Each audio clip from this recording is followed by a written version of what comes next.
is telling us all one thing, okay, is that this is not the path to go down.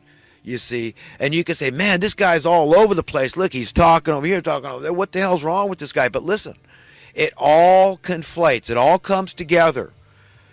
It all conjuncts, okay? And it's all about, our belief systems, okay? What are your belief systems? What are my belief systems? What do I choose to believe about these things? And what is the most effective approach to bring us the desired result? First, get it clear in your mind. What is the desired result? Do we have to be divided? Is this a desired result? Is this where we're going to end up just in perpetually, one cycle after another through history, all this division and nonsense, while these parasitic oppressors are just completely, causing these problems for us? No, we've got to step out, and we've got to say no to these people. We've got to step up to the plate, grab the bull by the horns, and just say no. Okay, that's it. We've got to say, no, we understand it. We're going to let logic and reason, mathematics, rational thinking be the rule of our lives, okay? This is it. And what we want is this. We've decided, no, we don't want everybody poor. So the only chance we've got to get out of this thing, extricate ourselves, is that everybody be rich. How are we going to do that? People will say, oh, he's a Keynesian. Not at all. No, with less currency, just more in circulation until we reach the desired results of economic freedom, not for some, but for everybody. You will never be happy. We can never transcend as a race, as a species, to a better realm, into deserving a better realm, until we understand that fundamental fact that this is a thing you can't go alone. That's what God is telling me. That's what he's telling a lot of people. And we've all got to come out in our own little way and preach it to others. Everyone we meet, every chance we get, we've got to talk the truth to the liars and the deceivers out there. And, I guess that's judgmental because I don't know who's lying, who's deceiving, right? They might themselves be self-deceived. They might be totally delusional. Satan may have totally overtaken them. I don't know. So I can't judge and condemn others. All I'm saying is we need to call a spade, recognize them by their fruits and expose the evil in the land and how they're tricking us, how they're doing us, how they've warped our minds, all of our minds. So I'm not on Alex's case like he's so dumb. He's not dumb at all. The man is he's a genius for sure in his own right. No doubt about it. And he's a passionately righteous dude. So I like him a lot. I love the guy. I just wish, he would understand this. I feel like I came here. I've said this before. I feel like I came here to planet Earth to explain this one thing to people. It's about equality. It's about American precepts and principles. It's about egalitarianism. It's about constitutionalism. It's about letting God be the ruler of our lives as individuals and as a species, as a collective species, as a civilization, as a race.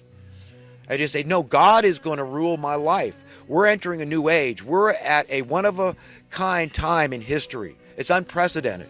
That's what's going on. We're having unprecedented rainfall here in Northern California. This has never happened. Who's doing it? God, Mother Nature, chemtrailers? We don't know. And it's the same thing with what's going on in the world. We could say, no, evil's in control. No, the good's in control. No. And it's all this big divisive debate. And it doesn't matter anymore. We're over it, man. The information, the knowledge of the ages is at our fingertips. Right there, man. Learn it all and understand the spirit, the attitude we need to adopt to cope with this thing and to stay strong. We have to have a semblance of joy in our lives, in our hearts, a peace. That peace that surpasses all understanding as described in Scripture. We all need to embrace that. So that's what I would hope for Alex, is that kind of peace, that because I don't know it, man. I'm having a real hard time. I'm feeling it, man. I'm feeling the insecurity. Okay, and that's a form of fear. I don't want bad things to happen, not just to me. I don't want bad things to happen to anybody. Not just my kids, not just you, not just your kids, anybody, man. I'm tired of the dubious wars. I'm sick of it, man. I'm sick of the deliberate, intentional oppression.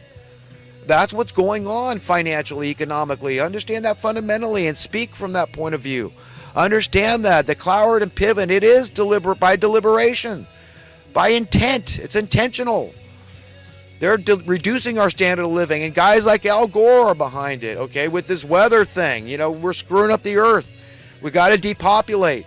We got to lower your standard of living. Yes, so we have to impoverish you. Otherwise, you can live the lifestyle we live and burn all sorts of CO2. You'll be like us. We can't have that. We're playing God here. You know, we're determined to win this thing, and we're scary, and you know, we murder. You know, so the waters now aren't just muddied. So this is what we're all having to see through, this thick veil of darkness. It's not just thick mud anymore. It's thick blood. These people are bloodthirsty monsters. So that's what we're experiencing here, is the thick bloodied waters of these monster maniacal freaks, man. They're a murderous gaggle of thugs. They're genocidal. They are, as a matter of fact. I mean, I'm not being incendiary. I'm not being alarmist. Okay, I'm just stating a matter of fact. Look at the Georgia Guidestones. They say it themselves. They're very open about this stuff. They want to depopulate the earth. They want to cull the population. They're the gods of this world in their minds. Okay, they're these intellectuals, giants that nobody can question. Why? Because might makes right, and will kill you if you do. That's been the way they've ruled, but that card is played now. The gig is up for these people. Okay, that's what I believe, but they're not done. We see they're still active. We see they still have power. They still have, you know, they can still hire hitmen. Money still has power in this world. That's Satan. Satan has power in this world through the money. He can hire hitmen. He can hire killer mercenaries. We all know this. So, I mean, that's it. That's through intimidation. I mean, but we're pretty far down the line. And the thing of it is that this is unique to any other time in history. For one thing, the knowledge has increased so much that, you know, we're just, you know, it's beyond the pale. Okay, that they can't get away with it, an assassination like JFK, and a secondary coup. You know, like a recharge, a booster shot, right? Of coup, that we're going to make sure this guy Donald Trump doesn't bring egalitarian economics into America, because that'll spread worldwide. Everybody will have a standard of living to beat the band. We'll all be economically free. Basically, that's it. And by nature, we're not greedy. Rich people keep working. Look at all the volunteers that work for free. So I'm not crazy. I'm not radical. I'm being logical and reasonable. I'm telling you the way it could be from how it is, because these freaky creeps are screwing with us. Okay? That's a world we could have today. Poverty could be ended on the earth tomorrow. We could have a rising tide of prosperity across the world tomorrow. So the immigration, it'll be a non-issue, all that stuff. It's just, you know, job creation, all this stuff. Let them have the work. I don't care. Who cares if we're all prosperous? You understand? They've got us thinking it's one way when it's the other. Even Trump, I think, sometimes. You know, that he's got to understand the big picture. We need sound economic policies, so that you see the evidence through a rising worth in your currency, just like a scale. Reduced cost of living, and your currency is worth more. So you don't need as much currency available. So that's not Keynesianism. That's just supply and demand, free market, competitive policy. That's where it leads. And so money is eventually rendered irrelevant. That's how it's done. That, yes, you say, well, that's pretty far out. It's got to be radical. What are you talking about? A world without money? Yes. Eventually, it's just symbolic. After a while, it's just, you know, silly. Yeah, I got the white stone, you know, like in the second chapter of the book of Revelations, verse 17, talks about a white stone. I always thought of that like some kind of divine credit card, you know, where you're trustworthy. So you get this thing, and then everything is free to you. Well, you know, I want to be in a place where everybody's got that, or they're somewhere else. We can't have the people that just got to have that advantage-disadvantage paradigm, oppressor-oppressed paradigm. I'm not into it, man. I want everybody I meet in my life, on my happy trails of life, of existence, okay, to be free. And the only way to do that is through finances, through economic freedom. Okay, you can say, well, there's all kinds of freedom. You're not in jail, so you're free in that sense, and you have freedom of speech. You're not, you know, you're free in that sense. Sure, you could say that. That's fine. That's fine. But if I'm not free in this sense, I'm not free. And that's a big sense.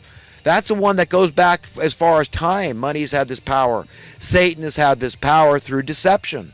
That's what happened to us in the Garden of Eden, the original sin, that we were tricked into eating of this knowledge of good and evil. Now we know when we're naked. Now we know it's a big whole thing. Now we know, that this is considered immoral. We're not supposed to lust, but we never would have known what lust was if we didn't fall. So we've got big, deep, profound issues with adultery and all these kind of issues. But the money is the big one now. It really crept up pretty fast there, I mean, it goes way back in history. And it's coming, oh, well, you need money. Everybody needs money. It makes it easier to facilitate exchange. I've heard it all. Instead of buying the whole cow now, you just cut it up. You buy a piece of cow, and here you trade your gold, and all this. Look, that's to suggest that my conscience isn't good enough, okay? If you can't trust me, if you got a cow and you don't want to share it, fine, you keep it. But you can't keep me from going out and getting my own cow. You understand? You can't keep me from going fishing.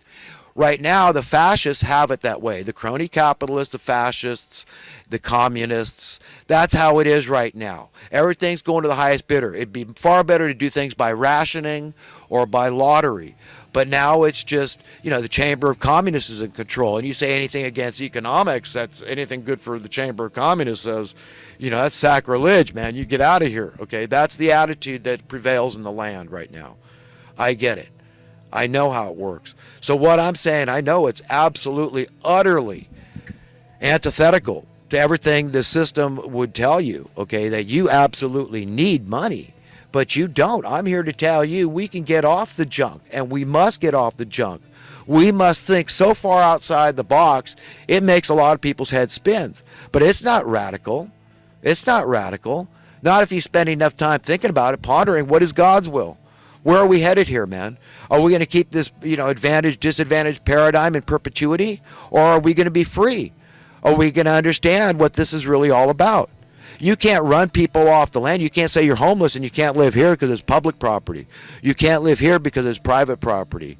Okay, you can't do that. You can't have your cake and eat it too and then tell them that, they don't have a right to the services. You got the social welfare services set up. And you got a massive amount of people falling through the cracks. That's not acceptable. That's failed. That's a failed entity when that's happening. And that's what's happening. Did you know if you don't have an address, you can't even qualify for any of these social welfare services? Do you see how this is a huge catch-22? Do you understand how this is just a huge boondoggle? Okay, do you understand what a miserable failure our social welfare system is? Okay, this is not okay. And the answer is just to dump more money into it, is to raise your taxes, right? Isn't that what the socialists, the communists will tell you? And the crony capitalists say, yeah, it's right, because that money goes in their pocket, the crony capitalists. So this is why I say, in some regards, I respect the communists more than the crony capitalists, because they're not as sneaky. They're more open to say, yeah, I believe in socialistic policies, but in their head, they think it's egalitarian policies. It's not. It's Robin Hood. It's steal from the rich to give to the poor, and it's never worked in history. It never will. It just creates animosity, and people find loopholes. They find tax attorneys. So the people that can truly afford it without even being hurt to pay all the bills of society, they weasel out of it by paying a fraction of what they would have to pay in taxes if they weren't finding loopholes. So it's never worked and never will work. So the only answer is egalitarian, capitalistic, free market, supply and demand policy that eventually weans us off Satan, that weans us off money. Hey, look, if money is where Satan's power in this world resides, let's call a spade, all right? Let's call a tree by its fruit, all right?